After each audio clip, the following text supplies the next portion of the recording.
오늘 우리에게 주신 하나님의 말씀은 신약성경 요한복음 20장입니다.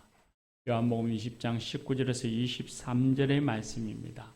신약성경 184쪽입니다. 요한복음 20장 19절에서 23절의 말씀입니다. 이것은 하나님의 말씀입니다. 이제 하나님의 말씀을 경청하겠습니다. 이날 곧 안식 첫날 저녁 때에 제자들이 유대인들을 두려워하여 모인 곳에 문들을 닫았더니 예수께서 오사 가운데 서서 이르시되 너에게 평강이 있을지어다 이 말씀을 하시고 손과 옆구리를 보이시니 제자들이 주를 보고 기뻐하더라. 예수께서 또 이르시되 너에게 평강이 있을지어다 아버지께서 나를 보내신 것 같이 나도 너희를 보내노라. 이 말씀을 하시고 그들을 향하사 숨을 내쉬며 이르시되 성령을 받으라. 너희가 누구의 죄든지 사하면 사하여질 것이요 누구의 죄든지 그대로 두면 그대로 있으리라 하시니라. 아멘. 이 말씀을 따라 은혜 주실 줄 믿습니다. 할렐루야. 올해는 한국교회가 선교 140주년이 되는 해입니다. 1885년 4월 9일 부활주일에 언더우드 선교사 또 그리고 감리교회 아펜젤러 선교사가 일본 시모노세키 항을 떠나서 인천 제물포항에 입성한 것이 우리나라 선교의 시작이었습니다. 근데 이 두 사람은 모두 1883년 10월 미국의 커네티켓주 하드포트에서 개최된 초교파 신학생 수련회에서 말씀의 큰 은혜와 감동을 받고서 알지도 못하는 사람들에게 잘 알려지지도 않은 이 미지의 땅 조선으로 선교지를 정하고 들어와서 일생을 이 땅에서 선교하며 살았습니다. 우리나라의 복음이 전파되는 것은 다른 나라들과는 좀 사뭇 다른 면이 있습니다. 우리나라는 선교사가 들어와서 복음을 전하기 전에 이미 복음이 전파되어졌고 예수 믿는 사람들이 생겨났습니다. 이런 걸 자발적 복음 전도라고도 말을 합니다. 그렇게 복음이 전해지는데 이 위대한 일을 한 사람들이 의주상인들입니다.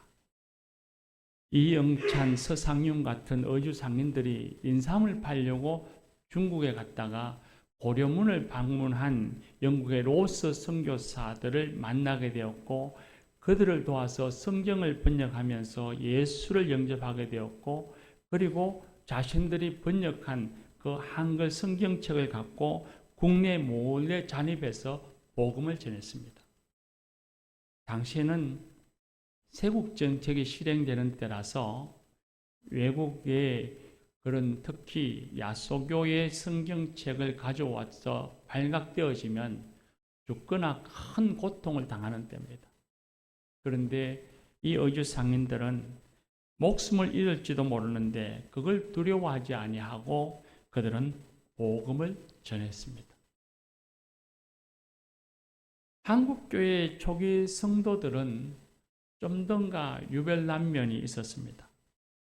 예수를 믿고 구원의 은혜를 받은 후에 날연보라는 이름으로 복음을 전했습니다. 요즘은 잘 사용하지 않는 단어이지만 헌금을 초대교회, 초기 교회 때는 연보라고 그렇게 이름을 불렀습니다. 1904년 11월에 평북 철산에서 열린 사경회 때에 은혜를 받고 예수님을 영접하게 된 성도들이 자신이 하나님께 바칠 수 있는 것이 무엇인가 생각하다가 날수를 적어서 세상적인 일이 아니라 오직 그날은 복음 전하는 날, 주님의 일을 하는 날로 정하고 하나님께 그날을 바쳤습니다. 은혜를 받고 예수를 영접한 남자들이 일어나서 내가 하나님께 나를 바치겠습니다 라고 고백하고 결단했습니다. 어떤 상인은 매달 한 주일을 택해서 전적으로 헌신하겠습니다. 배를 타는 사람은 3개월 동안 가운데 내가 60일을 하나님에게 연보하겠습니다. 그렇게 결단하고 고백했습니다.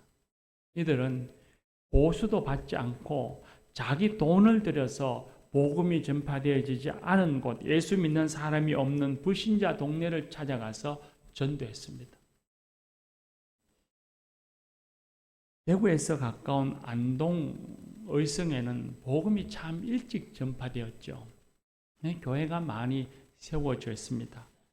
안동 나무면에 있는 계곡교회, 고곡교회, 신덕교회, 이마교회, 금소교회, 기란교회, 금곡교회, 묵계교회, 송사교회, 이 9개, 10개 교회는 한 사람에 의해서 세워졌습니다. 그 사람의 이름은 김수만 장로입니다. 20대에 예수를 믿고 난 후에 사고로 인해서 다리 한쪽을 잃었습니다. 그런 가운데서도 하나님의 크신 은혜를 경험한 이 김수만 장로는 자기 스스로 의족을 만들어서 다리에 차고서는 그 힘들고 불편한 몸을 걷고 산골로 산을 넘어 강을 개울을 건너 그러면서 믿지 않는 마을을 찾아다니면서 복음을 전했고 교회를 세웠습니다.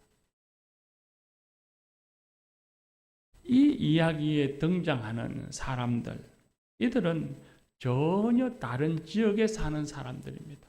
어떤 미국이라는 땅에, 어떤 이는 저 높은 땅, 평북이라는 땅에, 어떤 이 남쪽 안동이라는 땅에 사는 사람들이었고 그들이 살아가는 삶의 모양도 다 달랐습니다. 그런데 이 사람들에겐 한 가지 공통점이 있습니다. 예수님을 믿고 난 후에, 예수님을 영접하고 은혜를 받고 난 이후에 그들은 복음 전하는 일에 충성하고 헌신한 사람들이었습니다. 그런데 참 이상합니다. 예수님을 믿고 난 후에 은혜를 받았으면 자신의 삶을 좀 단정하게 하고 자신에게 주신 평안, 마음의 평안이든 육신의 평안이든 하나님 주신 그 평안을 누리면서 좀 더 여유 있게 평화롭게 살 수도 있었을 텐데 그들은 그렇게 살질 않았습니다. 힘든 길을 스스로 자청하고서 자신의 시간과 물질과 젊음을 바쳐서 고생길, 험한 길을 스스로 걸어가야 갔습니다. 왜 이들은 주님을 만나고 난 후에 그렇게 스스로 고생의 길, 힘든 길, 그 길을 자신의 시간과 물질을 바쳐가면서 헌신하고 충성했을까요?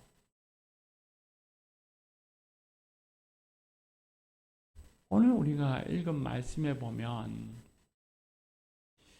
죽음의 권세를 이기고 부활하신 예수님께서 두려워 숨어있는 제자들을 찾아오셔서 평안이 있을지어다 라고 말씀하시고 그 다음에 뭐라 말씀하시냐면 아버지께서 나를 보내신 같이 나도 너희를 보내노라 그렇게 말씀합니다. 도대체 예수님께서 제자들을 어디로 보내신다는 것입니까? 바로 세상입니다. 하나님 아버지께서 예수님을 세상으로 보내신 것처럼 예수님도 제자들을 세상으로 보내신 것입니다. 사람들이 살아가는 세상, 핍박하는 세상, 악함이 있고 어둠이 있는 세상으로 제자들을 보내신 것입니다. 그리고 제자들을 보내신 이유, 그토록 사랑하며 끝까지 내가 사랑하리라 약속하셨던 그 예수님께서 왜 제자들을 그 험한 곳, 악함이 있고 핍박이 있는 세상으로 보내고자 하셨을까요? 하나님 아버지께서 예수님을 세상에 보내셔서 사람을 구원케 하셨습니다. 영혼을 구원하셨고 생명을 살리도록 하셨습니다. 예수님께서는 사람을 죄로부터 구원하시기 위해서 이 험한 악한 세상에 오셨습니다. 예수님께서는 이제는 제자들을 세상에 보내어서 자신들이 당신께서 하셨던 그 일을 제자들에게 맡기신 것입니다. 복음을 전하고 생명 살리는 소식, 기쁨의 소식을 전하도록 책임을 맡기신 것입니다. 그래서 마태복음 28장 말씀에도 보면 예수님께서 제자들에게 마지막으로 당부하시고 명령하신 말씀이 있죠. 너희는 가서 모든 족속으로 제자를 삼으라 말씀하셨습니다. 제자들을 세상에 보내어서 복음의 소식, 구원의 소식을 전하고 그들을 주님께로 인도하라 그렇게 명령하셨습니다. 그리고 오늘 말씀에 예수님께서 제자들에게 성령을 받으라 하셨습니다. 내가 너희를 세상에 보내노라 하시고는 그 다음에는 성령을 받으라 하셨습니다. 세상을 보내는 것과 이제 성령을 받는 것과 무슨 상관이 있는 것일까요? 요한복음 14장 26절에 보면 보혜사 성령이 임하시면 너희에게 말한 모든 것을 가르치고 생각나게 하시리라 예수님이 말씀하셨습니다. 예수님께서 이제 부활하시고 성천하시면 육신으로 제자들과 함께 있지 않을 텐데 그때에 성령님이 제자들에게 임하셔서 제자들에게 예수님이 하셨던 말씀, 함께 생활하면서 가르쳐주신 말씀들을 생각나게 하고 가르친 것을 행하도록 하신다는 것입니다. 성령님이 제자들에게 임재하시고 내주하셔서 예수님이 명령하신 선교의 사명, 전도의 사명, 복음 전하는 사명, 생명을 구원하는 사명을 행하도록 성령님께서 이끄시고 인도해 가신다는 것입니다. 그러니 너희들이 성령을 받으라 말씀하신 것입니다. 성령님께서 제자들에게 예수님이 주신 말씀, 그 명령을 하도록 하셨던 것입니다. 그렇다면 이제 우리는 알 수 있습니다. 왜 믿음의 사람들, 예수님을 영접한 사람들, 은혜 받은 사람들은 예수를 믿고서 평안을 추구하기보다는 고통과 어려움의 길인 줄 알면서도 왜 전도하는 일을 서슴없이 자청해서 했을까 하는 이유가 분명해집니다. 성령님이 오셔서 예수님을 믿게 하시고 또 그 성령님께서 자신들 안에 내주하셔서 예수님의 명령을 행하도록 인도해 가시니 제자들에게 성령님이 비전을 주시니 선교의 비전, 전도의 비전을 주시니 그들이 성령님의 명령하심을 따라 인도하심을 따라 순종했던 것입니다. 성령님이 그들에게 주셨던 그 비전을 자신의 꿈으로 삼고 거기를 따라 순종하며 살았던 것입니다. 그건 성경에 나오는 제자들과 초대 예루살렘 교회 성도들만 봐도 알 수 있습니다. 제자들에게 성령님이 임하시자 제자들은 자신들이 앉아있는 안전을 위해서 머물러 있었던 그 자리를 박차고 일어나서 핍박이 있는 곳, 사람의 조롱이 있고 어려움이 있는 그곳을 향해서 나아가서 주님의 복음을 전했습니다. 예루살렘 교인들도 마찬가지였습니다. 성령님이 임하셔서 예수님을 믿고 난 후에 그들을 안주하지 아니하였습니다. 사람들이 그들을 핍박해서 도망다녀서 예루살렘을 떠날 수밖에 없었지만 예루살렘에서부터 떠나서 안동으로 사마리아로 그들은 피신해서도 안주하지 아니하고 그들은 그곳에서 예수님을 전했습니다. 복음을 전했습니다. 전도했습니다. 그들 가운데 계시는 내주하시는 성령님의 음성을 그들은 거부하지 아니하고 외면하지 아니하고 성령님이 원하시는 대로 성령님의 인도하심을 따라서 순종했던 것입니다. 성령님이 그들에게 주셨던 그 비전을 자신의 꿈으로 삼고 자신의 비전으로 삼고 살았던 것입니다. 성령을 따라 사는 삶이었습니다. 그리고 그렇게 성령님을 따라 살아가는 그들은 삶 속에서 정말 놀라운 그 위대한 일을 경험합니다. 자신을 통해서 하나님이 역사하시는 걸 경험합니다. 자신을 통해서 하나님의 은혜와 권능이 드러나는 걸 경험합니다. 하나님이 그들 가운데 임하셔서 자신들을 통해서 하나님의 구원의 역사가 이루어지는 것을 그들은 눈으로 보았습니다. 완악해서 도저히 허물어질 것 같지 않았던 사람들이 하나님이 역사하시고 복음을 전하니 그들의 마음이 허물어지고 그들이 주님 앞에 굴복하며 주님을 찬양하는 모습을 보았습니다. 평생을 다른 무엇인가를 의지하며 살았던 사람들이, 그들이 제자들이 복음 전하니, 교인들이 복음을 전하니 그들이 평생을 의지하며 그것이 전부인 줄 알았던 것을 다 내어버리고 예수님께서로 나와 예수님을 믿고 찬양하는 모습을 보았습니다. 변화되는 모습을 본 것입니다. 놀라운 경험을 합니다. 세상에서는 경험할 수 없는 하나님이 주시는 하늘의 감동과 기쁨을 그들은 보고 경험했습니다. 교우 여러분, 성령의 임재와 내주는 성령이 머물러 계심은 단순히 제자들에게만 허락되어진 은총이 아닙니다. 특별히 몇몇 사람들에게만 주시는 하나님의 은총이 아닙니다. 모든 믿음의 사람들에게 주시는 하나님의 은혜이고 은총입니다. 그리고 성령님은 오늘 저와 여러분에게도 임하셔서 예수를 나의 주요 그리스도라 고백하게 하시고 믿게 하십니다. 그리고 그 성령님께서는 떠나시는 것이 아니라 우리와 영원토록 함께 하시며 내주하십니다. 요한복음 14장 16절과 18절 말씀에 보면 영으로서 보지 못하고 알지 못하는 성령이 영원토록 너희와 함께 하시고 너희를 고아와 같이 버려두지 아니하시리라 하셨습니다. 성령님께서는 저와 여러분에게 임하시고 오늘 또 저와 여러분의 심령 속에 우리의 삶 속에 살아계시고 함께하고 계십니다. 그래서 고린도전서 16장 3장 16절 말씀에 바울 사도는 하나님의 성령이 너희에게 거하시는 줄을 너희가 알지 못하느냐 하셨습니다.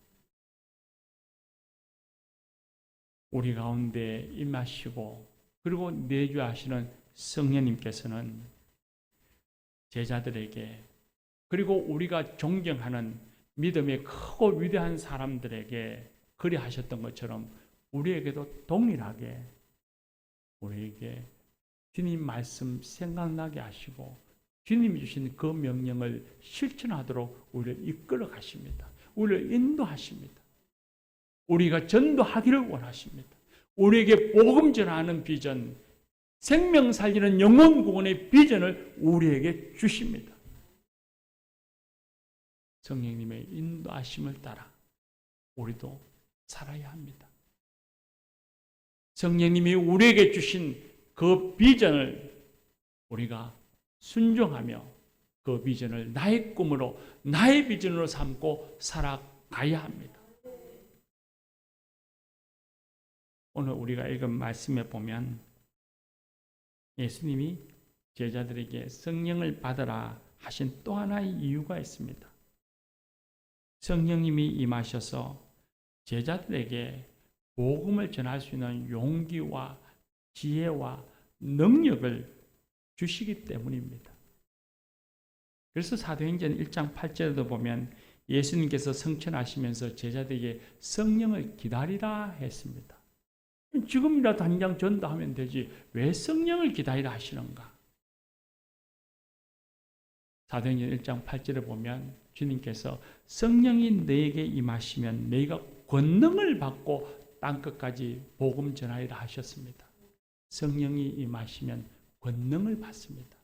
성령님이 임하시면 권능을 받고 용기와 지혜와 힘을 갖게 되어지고 능력에 따라서 행동할 수 있게 됩니다. 요한복음에 나오는 오늘 말씀에 있는 제자들은 다 핍박이 두렵고 죽음이 두려워서 숨어 지냈습니다. 그런데 그랬던 그들에게 성령님이 임하시자 그들은 어디에서 용기가 나왔는지 죽음을 두려워하지 않고 분열이 일어나서 복음을 전했습니다. 그리고 그들은 갈릴리 어부로서 말하는 일이 유창한 사람들이 아니었습니다. 지식도 유창한 사람들이 아니었습니다. 그럼에도 불구하고 그들은 수천의 사람들이 모인 곳에서 예수님을 전개했고 그들이 전하는 말에 감동이 있었고 듣는 이들이 예수님을 영접했습니다. 3천의 사람들이 거듭나는 역사가 일어났습니다. 교우 여러분, 성령님은 우리에게도 복음 전하기를 원하시면서 우리가 복음 전할 때에 우리 홀로 두시지 않습니다. 우리에게 용기를 주시고 우리에게 지혜를 주시고 입술에 말을 주시고 열매를 주십니다. 문제는 우리입니다. 문제가 성령님이 아니라 우리입니다. 우리 안에 내주에 계시는 성령님의 뜻, 성령님의 비전을 따라서 우리가 복음을 전하는가 하는 것입니다. 성령을 따라 살아가느냐 하는 것입니다. 그런데 우리는 잘 그렇게 하지를 않습니다. 내 안에 계시는 성령님께서 예수님이 하신 말씀을 생각나게 하시고 그리고 내 안에 계신 성령님께서 복음 전하는 비전을 주시고 성령님이 원하시는 바가 무엇인지 알게 하시는데도 불구하고 우리는 복음 전하는 일에 대해서 머뭇거립니다. 주저합니다. 외면하고 무관심하고 포기합니다. 그리고 그 전도하는 일은 그건 아주 특별한 사람들만이 하는 걸로 여깁니다. 아니면 오랫동안 신앙생활을 했던 사람들, 직분자들의 전유물인 것처럼 여깁니다. 그리고 성령님이 뜻을 외면하며 살려고, 애써 외면하며 살려고 노력합니다. 그러나 그렇지 않습니다. 성령님이 임하셔서 예수를 믿는 사람들은 누구에게나 예외 없이 모든 사람에게 성령님께서는 복음 전하는 비전을 주셨고 생명 살리는 비전을 주십니다. 우리는 주신 그 비전을 따라서 성령님의 인도하심을 따라서 순종해야만 합니다. 문제는 우리의 믿음입니다. 성령님이 우리 안에 계심을 믿으시기 바랍니다. 우리 안에 계신 성령님께서 우리에게 전도하기를 원하시고 비전 주신다는 사실을 믿으시기를 바랍니다. 그리고 전도할 그때에 우리 홀로 두지 아니하시고 우리에게 용기와 지혜와 능력을 주신다는 것을 믿으시기 바랍니다. 열매 주신다는 사실을 믿으시기 바랍니다. 우리 안에서 비전 주시는 성령님의 음성에 귀를 막고 침묵하고 외면한다면 우리는 전도자가 누리는 생명 살리는 그 놀라운 하나님의 은혜, 하나님의 권능, 그 기쁜 그 감동을 경험할 수 없을 것입니다. 행하지 않으니 알 수 없고 실천하지 않으니 볼 수가 없고 그러니 신앙은 언제나 제자리 걸음이며 그 신앙에 감동이 없다고 말하고 신앙에 기쁨이 없다고 말하는 것입니다. 우리 안에 계신 성령님께서는 우리가 자발적으로 나아가 복음 전하기를 기다리십니다. 어때는 그렇게 말하죠. 성령님이 내게 더 큰 힘을 주시면 내가 할 수 있을 것 같은데요. 아니요. 성령님은 이미 우리 안에 계십니다. 우리가 나아가서 순종하면 우리에게 능히 행할 수 있는 능력을 주십니다. 성령님은 우리가 자발적으로 나아가서 복음 전하는 비전을 실천하기를 기다리십니다. 그 기다리심에 순종하는 성도가 되어야 합니다. 교회 여러분, 우리는 삶을 살아가면서 이루고 싶은 일들을 우린 비전으로 삼고 꿈으로 삼고 소망으로 삼고 살아갑니다. 그리고 그 일을 위해서 우리는 열심히 노력하고 일을 합니다.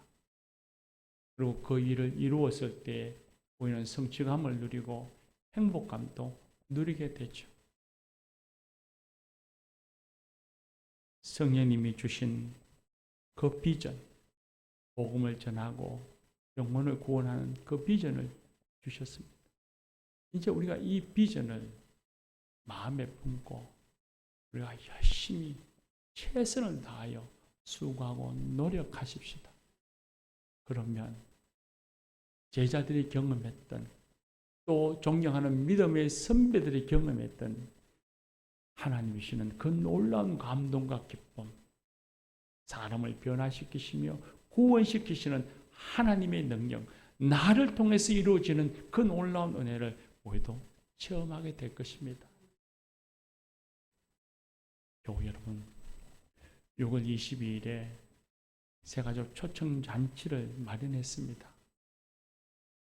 우리가 매일같이 하나님께 날연부를 드리지는 못하지만 이런 기회에 우리 한번 스스로 하나님께 날연부를 약속하고 이 일에 함께 참여해보면 어떻겠습니까?